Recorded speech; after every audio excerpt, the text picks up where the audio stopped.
Is this loud enough? Hello? Testing? Testing? Testing?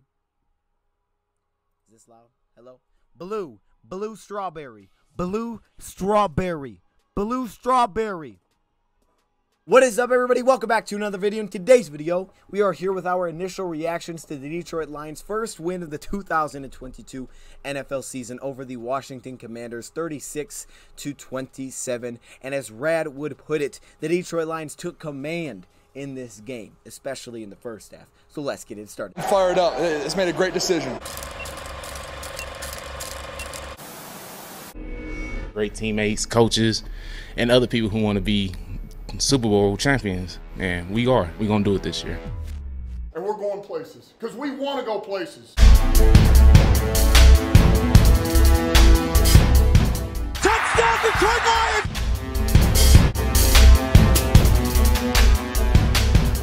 Before long, we're going to be the last one standing. And welcome everybody to another video. Glad you guys are here. And if the audio is a little bit quieter, I apologize. I tried to move the gain up a little bit on this microphone, okay? I'm definitely talking quieter than usual. My throat hurts. We were at the game today. The energy was awesome. We yelled a lot. With that being said, my throat is real jacked up. So you know how we do. We got the Fuji water, right? We're getting through it. But I did want to tap in and just kind of give my initial reactions to the Lions' first win of the season. This one, I'm definitely going to be missing things. This is not after a rewatch. Plus, we were there. So, you know, you might miss some stuff that you can pick up on the broadcast or because they bring it to your attention. So I'm sure I'm missing some stuff as I go through this, but we're going to go back through it throughout the week. You know, we'll take a look at some specifics, take a look at things as a whole, but this is just kind of my initial reactions from the Lions' first win of the year, how I'm feeling initially coming away from this game. Some of the things that I say in this video could be subject to change in terms of how I feel about maybe how a certain player did, but with that being said, I definitely needed to talk about this game because it's the first win of the year, and the fact that they got up 22-0 in the first half, I would have never thought that would be the case.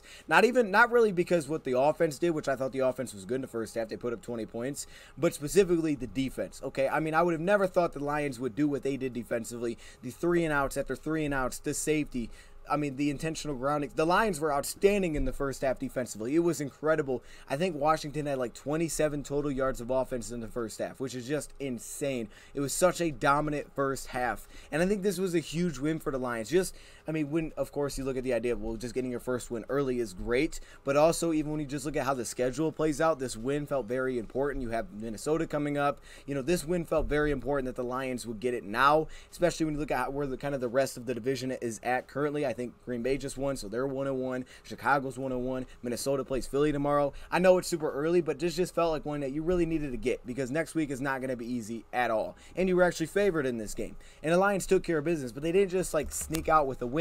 They came out and they absolutely were on fire. And it was great because last week you kind of feel like, man, you know, we had an opportunity there. We got to get that bad taste out of our mouth. We may have let one get away a little bit. Like last week was a chance we could have put up way more than 35 points. You know, there was multiple opportunities to get off field. We just could not do it.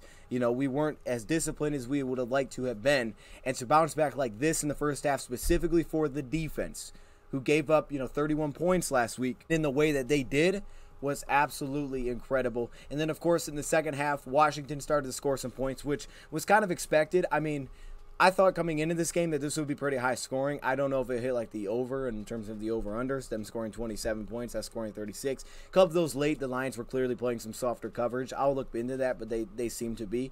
However, that was kind of expected. They're going to score some points, and they started to get that going in the second half. But as the coaches have said for the Lions, they did a great job in terms of, you know, look, when they needed it offensively, they got it. And they continued to kind of keep this thing at like a 2-score difference, right? They continue to hold a pretty comfortable lead and keep command of this entire game, where the entire time Washington was chasing, and they were never able to really get over the hump. And give a lot of credit. You know, you look at a guy like Will Harris, right? They score a touchdown. They're moving. All of a sudden, Will gets an interception off a tip. I mean, that was a huge pick. It kind of settled us in. Now, of course, they went back and scored and made an 8-point game, but then here comes their offense. Huge play. We're setting it up basically all game with the jet sweep. DoseOfDion was like, hey, man, when are they going to do that? You should probably hand that off. And they did it. Went for 50-plus yards. Quintez Cephas blocking. Of course, our receivers are always blocking, okay? Hutchinson blocks, you know, down in the second level. Dan Skipper receivers blocking on that, big run by DeAndre Swift. I just thought I would point that out. But they set that up. They get the huge play. They go down, score a touchdown. Now they're back up 2 scores, and they just kind of kept that throughout the game. And then also I thought it was a huge 2-point conversion stop. You look at the first 2-point conversion that they converted, right? The ones that they were successful in the first time around. And if you look at that one, you could see that there was a clear non-pass off necessarily between Mike Hughes and Will Harris. And Will Harris, like we always say, he's a very smart corner. And especially in those situations, he is outstanding at basically passing these routes off. Will he always make the play? Not always, right? We saw that in this one. But he usually is where he's supposed to be. He's reliable. He's dependable. That's why I'm a fan of Will Harris, and he's smart. And on this play, that did not happen. There was no pass off, right? Mike Hughes and Will basically ended up covering the same guy. Their guy ran free. Mike Hughes didn't pass it off with Will Harris, and they get it. But the next time around, you look at how well they passed it off. That initial route isn't there, and, it's a 2-point conversion.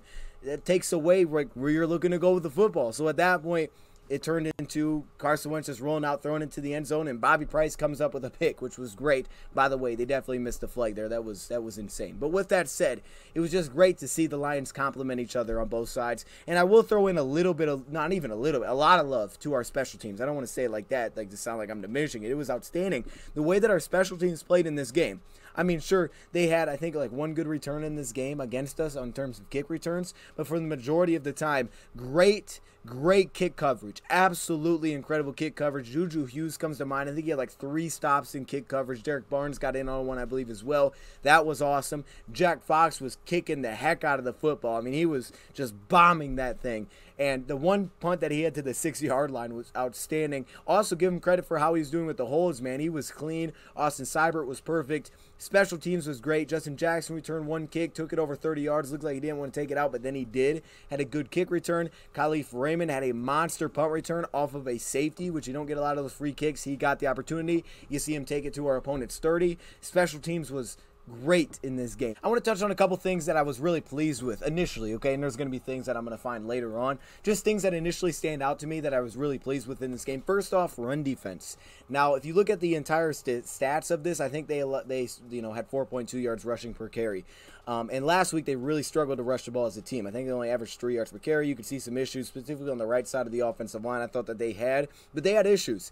And I remember saying it. I said in Thursday video, I don't think we did like a true preview over here. We did it with Rad.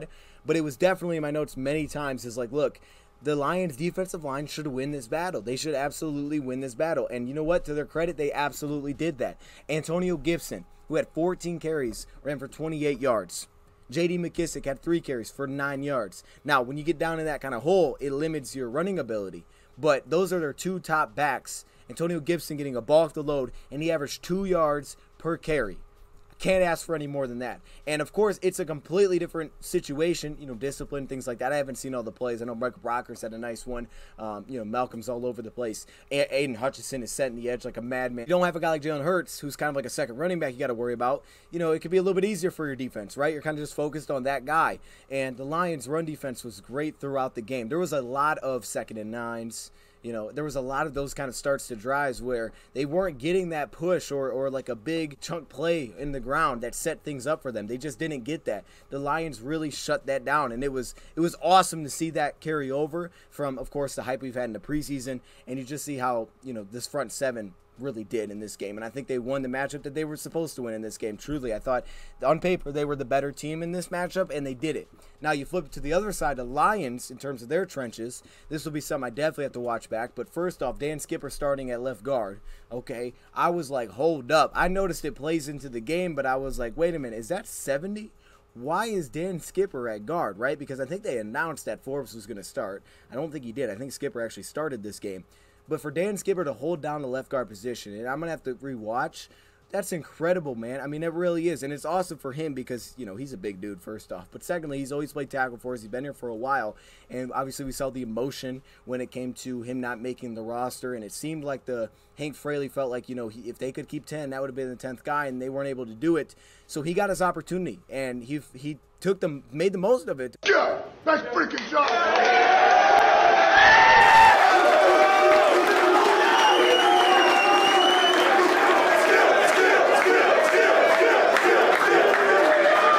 And I'm so happy for Dan Skipper, man. You kind of see the emotion on his face here. And this just seems like that kind of guy that just keeps grinding. He's been doing this for years, just looking for some sort of opportunity, man. And he just keeps battling. You got to think about that, like how long he's been doing this. And he finally gets his chance. And it's at guard.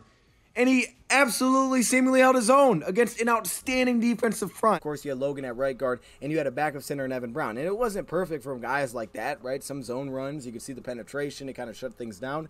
But to do that with 3 backup interior offensive linemen, we didn't have, I don't think we had any like bad must snaps or anything like that where there was some terrible snap. And obviously they had a lot of experience with Evan last year. You didn't really have flags from those guys. Those guys were clean. Actually your first flag was Penei Sewell. And I just want to point this out for anybody who may not be aware. The Lions had 1 penalty in this game for 5 yards. I think it was the first play of the game on Penei Sewell. And you saw the impact. We ended up punting that possession. Detroit Lions only had 1 penalty in this game. They won the turnover battle, which we'll hit on. But the things you can control outside of the, kinks you got to get figured out in the pass game and where guys got to be and things like that, or also defensively some of your assignments, you can control these discipline things. The Lions had 1 penalty in the game, a false start on Penei Sewell. That's it. Special teams was great. They were locked in. I'm sure the Lions schematically did things to help those guys out, but I will give a lot of credit there as well. I mean, we had a lot of fill-ins, and that seemed like it could be a big-time issue because of the fact that you look at what their defensive front consists of and how much of a strength that was for their team. And now for the second week in a row, I feel like the Lions absolutely won the battle, and they took it to them. Now, I'll have to see exactly how, right? The Lions schematically did some things that I really liked, but Swift had only 5 carries for 56 yards, 11.2 yards per carry. 1 carry was, of course, a giant run, which was 50 yards, but look at Dan Skipper on that play. You also look at Jamal Williams, 12 carries, 53 yards. That's 4.5 yards a carry. I'll take that. Craig Reynolds, 3 carries for 16.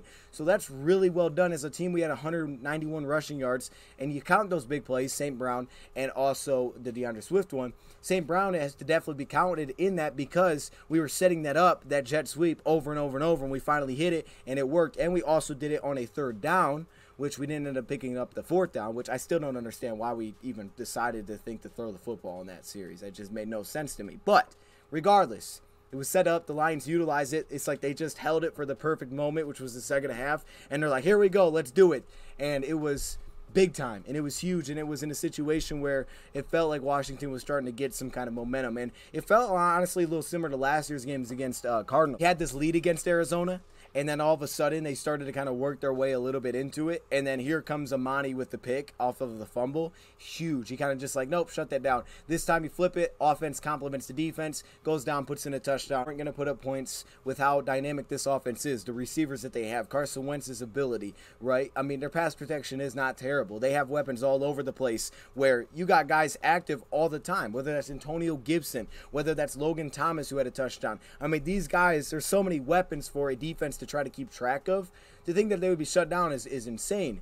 But when the defense complemented the offense really won the first half, the offense helped out the defense in the second half. Still, defense made a couple of stops, and again, a couple of those touchdowns to the end. The Lions seemingly went to some softer coverage. Even with that being said, though, you look at some of the defensive touchdowns allowed in that second half.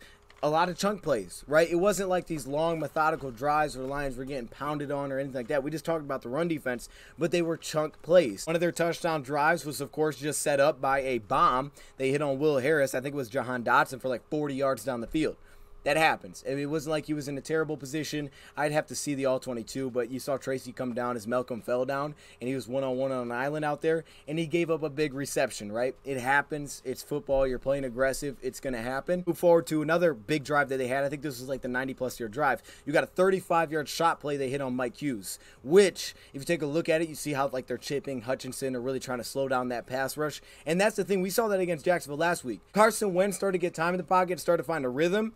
He started to really get rolling, and you saw that after a couple of interceptions, he came back and rolled. Once he felt comfortable in the pocket, they started playing a little bit softer. He started to roll. Well, in this case, I'm not going to say that was what the Lions did, but of course, they picked up a couple things in pass protection. They hit a shot play. They come back with another big play, 27-yard 27-yard completion, which was like a leak route, which is just very difficult. We did it last year with St. Brown, something similar, where everybody kind of loses track of the receiver. And that's just, it's a good play design. He got outside the pocket. He found him wide open. Okay, you can understand that. And then the 20-yard touchdown to Logan Thomas, again, you can see how they took advantage of the zone that we were in. You got Okudah picking up his guy, and that kind of pulls out Okudah of the play. And now it's Logan Thomas, and he's trying to keep up with Malcolm Rodriguez. Malcolm Rodriguez trying to keep with Logan Thomas, which is just a terrible matchup because he has no size there at all.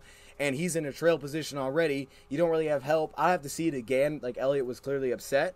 But you can see how they did it. You can see the specific shot plays and how they were able to come about. But it wasn't like we were getting pounded. It wasn't like we were getting beat in the trenches, right? We weren't being outplayed necessarily. We gave up big plays. And you would like to limit those for sure.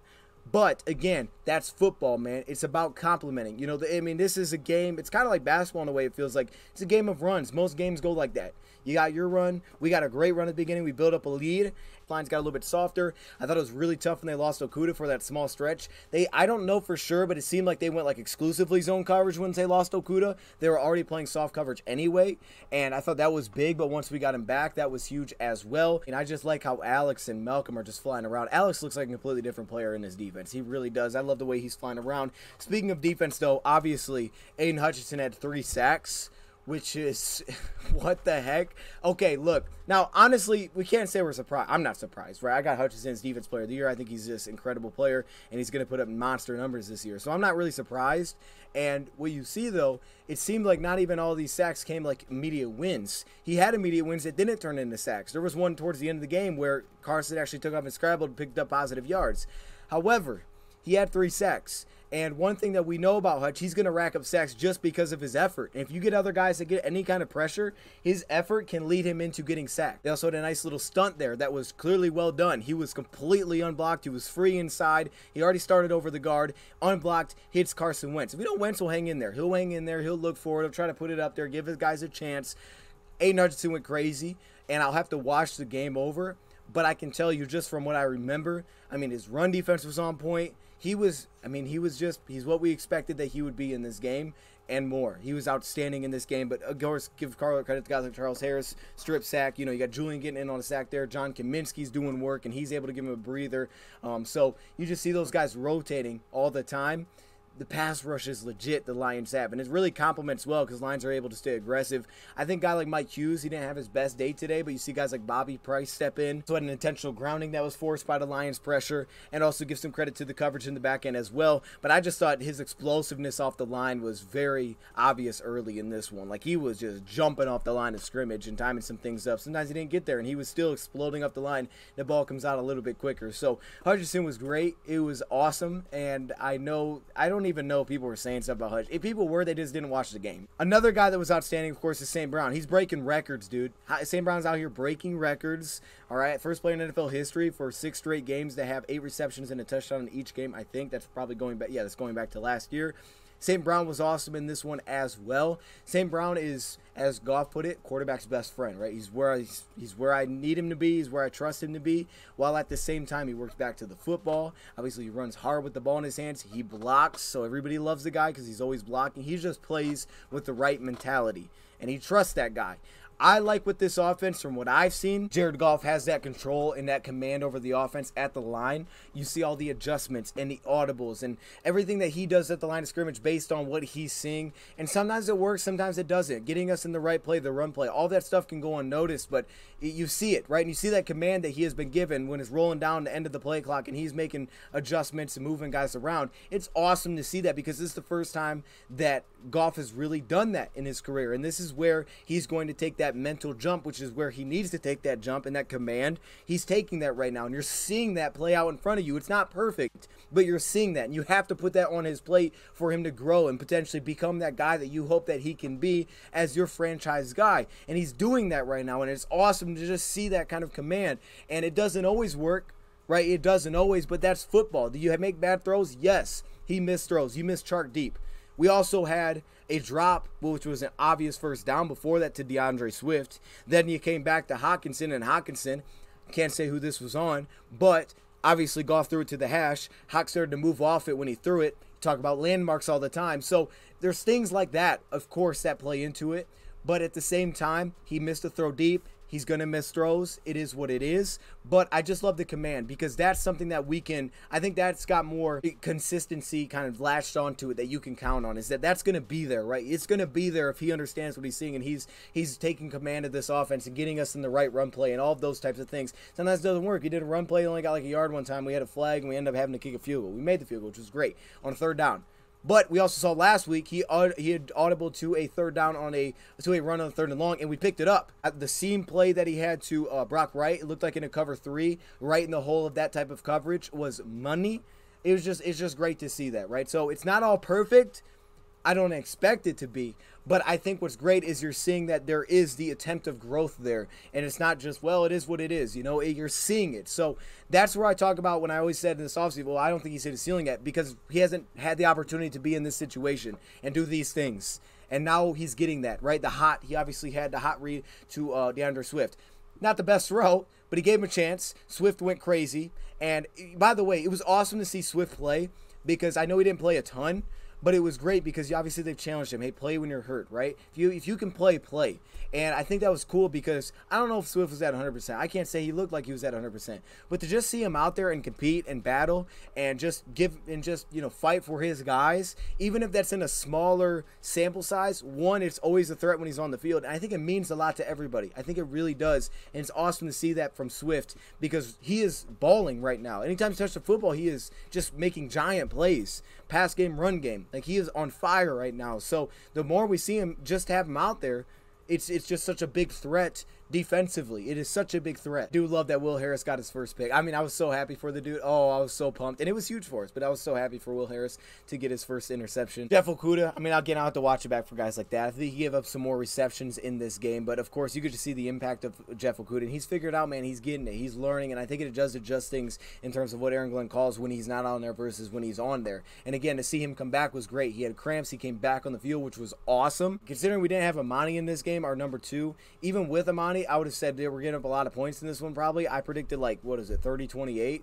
So, well, I guess I wasn't actually too far off. But to not have Imani and do what we did defensively, I call this a win, man. It wasn't perfect, but it was a heck of a performance from the Lions. And this is what we expect from these guys that got opportunities last year. You look at the play that they had to the running back where we had Charles Harris. I'll have to see it and try to figure out what happened there. But maybe Chris Board was supposed to be in coverage. I'm not sure. However, guys like Bobby Price to step in, he had experience last year, so you expect that, he's going to be ready to go if he needs to be called on. Of course, Will Harris has been that. He's just reliable. When you call upon him, he could plug in anywhere. Even Chase Lucas got a little bit of rest. But those guys that have had opportunities, specifically even if they played with us last year, you expect those guys to be able to step in and be ready when it's your turn, like Evan Brown at center. And that's what they did. We had some opportunities out there that we didn't take advantage of, and you would still love to clean those up because, man, there's so many points that are still left out there, and I'm sure the same thing with the defense. But with that being said, it is still one of those things where timing really matters when you leave plays out on the field. And when do you make the plays when we need them the most? That also is extremely important, right? When it's a crucial situation, when they just scored, they had the momentum, can we go down and punch it in, right? Can you respond to those types of things? And that's what's important, is that you're always going to miss plays. You're always going to have things left out. We had St. Brown, he missed him, right? You're always going to have things like that. But one misplay shouldn't lose you the football game, right? And that's not going to usually ever be the case, is one misplay. But that shouldn't be like, we lost because of that one misplay. It's all also about the timing, because that one play could be at the very end of the football game where you have a chance to tie and the guy drops it, right? It's timing as well. And in the crucial situations, crucial moments, the Detroit Lions, specifically offensively, did a lot for us in this game. And defensively, they made some good stops. I think the 2-point conversion was huge just because of where the points were at the field. You have an 8-point lead, which ultimately actually led to us closing the game because they missed an extra point. They missed an extra point, which ended the football game. I don't think anybody thought it happening, so it was like, that's not going to happen. It's an extra point. No one even thought about it. And then he misses it, and it's like, dude, wait, we just won the football game. Basically, it was over right there. Still don't love the play calling, however. I don't love the fact that we threw it. Not on fourth down. Fourth down, it is what it is because it's fourth down. But the down before, the rollout to Hutchinson, I just didn't get it necessarily. Now, Goff slid down. Okay, makes sense, but we lost a lot of yards. I just didn't really understand it. I like that he slid down in bounds. He didn't like it. Okay, let's not try to force something, break it up, be INT, nothing like that. Let's do the smart play here. I like that. But I didn't completely understand the play calling to that. It was pretty aggressive. Either way, when we needed it, our guys made the plays on both sides of the football. And it can be, you know, outside of just the end of the game. It can also be just where's the momentum shifting right now. Just like last year against the Cardinals, we needed a play after the Godwin fumble. Amani delivered. We needed, you know, some drives in here, and the Lions offense delivered. The first half, what the defense was able to do was incredible, and our defense did deliver in the second half at times as well. Nice job of really making some of those, like, for example, their last drive was 14 plays, 5 minutes long. I think they really stretched it out. You know, their last touchdown drive was very stretched out, and the Lions did what they wanted to do. Started a drive with 7 minutes. They ended under the 2-minute warning before they even scored. I think the Lions did a lot of just kind of let things sit in front of us, and they really didn't give up any chunk plays. They gave up one scramble that was kind of a chunk, but aside from that, they did really well. So you look at a thing like that, that's well done, right? You kept things in front of you. The interception, I think, was huge just to take advantage of a tip. I think T-Walk had a couple opportunities. We didn't get those. He took advantage of it. And, like, again, big time play. We won the turnover battle. This was a game that we said coming into it, right? And we did it. Carson Wentz, you should come up with an interception this one. And we did. Now, the flip side, I said, you know, I would like to see it. I think we get Chark deep one time. We had him a couple times, specifically the one deep before half. We just weren't able to hit it. I'll have to see it back, see what all took place on that one. But that one was not there. I know those dads, there was pressure. He may have short-armed it. But that one was, you know, potential. But either way, we still hit shots. It was just kind of in our own way. St. Brown early in the game, over the middle, he's wide open. Then you also, of course, had the deep out to Josh. So you still hear shots. It just wasn't that one necessarily. I think this is what they needed, man, to really springboard everybody individually and as a team to kind of solidify everything that they've been working for. And now let's build on top of that, because you got to start with one. And once you get rolling, you can roll. And I think the Lions have an opportunity to do that after this win. With that being said, that's kind of the main notes that I wanted to touch on. I'm going to dive into this deeper. So if there's like specifics that you're like, hey, what about, for example, Josh Reynolds, you know, the big out route that he had. Yeah, that's Josh Reynolds, man. You love to see it. Okay, what about TJ Hutchinson's performance? We'll have to go rewatch TJ Hutchinson's performance, right? I mean, I know he had a nice catch on a third down. It looks like they got to get on page there more often than they are in the pass game, him and Goff. That needs to be better. It definitely seems like that. But with that being said, you can see his trust with St. Brown. Like, he just trusts St. Brown to go up and get that thing. I mean, he absolutely does. But this is a heck of a win. Lions fans should be excited. This is a great win for the Lions. And, again, another week of scoring a lot of points. This is something to be excited about, man. 34 offensive points, 36 as a whole. That's well done, man. I mean, the Lions might be leading the league in scoring after this game. Seriously. Like, it's great. You're seeing it all come together, and now it's just about seeing it grow. And that's what the exciting part is. Now we just get to sit back and watch this thing grow and develop. And I think what's cool is the Lions have been challenged these first 2 weeks. They have been challenged. They have not been able to just go out there and, like, we're going to steamroll this offensive line. They've been challenged with injuries. They've challenged their depth at a spot where we've had questions. They're chasing backup guards. It looks like Dan Skipper might be able to be that guy. And they've been challenged against just their opponents, right? Their opponents have had very legitimate D-lines, and they've answered the bell. They have answered offensively. Defensively, they answered the bell this week and said, hey, we're here. We're here. Let us show you a little something. Let us stay aggressive, but let us get the heck after this quarterback. And that's what they did. They set the tone for the entire game. They went absolutely bonkers in that first half. Second half gave up some things. Excited. I am very inspired again by this game. And my goodness, I mean, heck, come on, man. Come on, man. What? 36-27 Lions are winners. I think they're at Minnesota next week. I don't even know. I haven't looked out that far. But either way, we're going to talk about this game more. Let me know your thoughts in the comments below. Me and Rad will probably dive into it. Thank you, Prep, for watching. Go Lions. And I'm out.